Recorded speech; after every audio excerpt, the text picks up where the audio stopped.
Har bir muvaffaqiyatli operatsiya bu oldindan tayyorgarlikdan boshlanadi. Assalomu alaykum. Bugun operatsiyaga tayyorgarlik haqida gaplashamiz.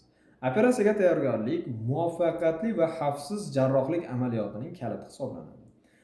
Jarroh bilan albatta har bir operatsiyadan oldin batafsil suhbatlashib olish, ya'ni bo'ladigan jarayonlar, qanday dori-darmon qo'llanilishi yoki operatsiyadan keyingi bo'ladigan reabilitatsiya jarayonlari haqida batafsil suhbatlashib olish insonni ruhan va jismonan tayyorlanishi uchun muhim bir ko'rsatmalar hisoblanadi.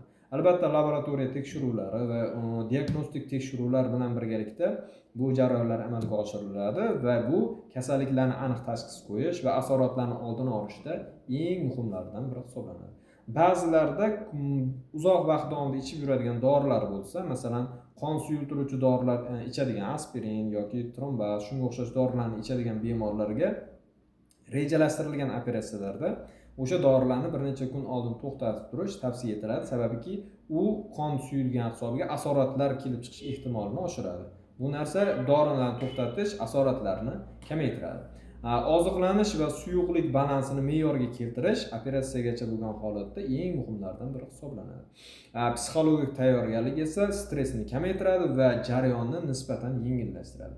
Bunday holatlarda oilaviy qo'llab-quvvatlov va uy sharoitini tayyorlash va eng muhim va belgilardan biri hisoblanadi.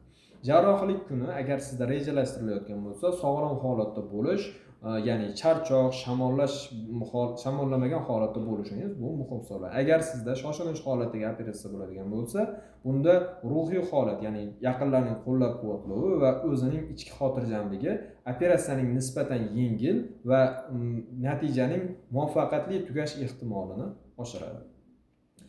Operatsiyaga kelish vaqti va kelish shartlari oldindan aniq bo'lishi bu eng muhimlardan sanaladi. Unutmang, tayyorgarlik xavfni kamaytiradi, tiklanishni tezlashtiradi va natijani yana ham yaxshiroq bo'lishiga imkoniyat yaratadi.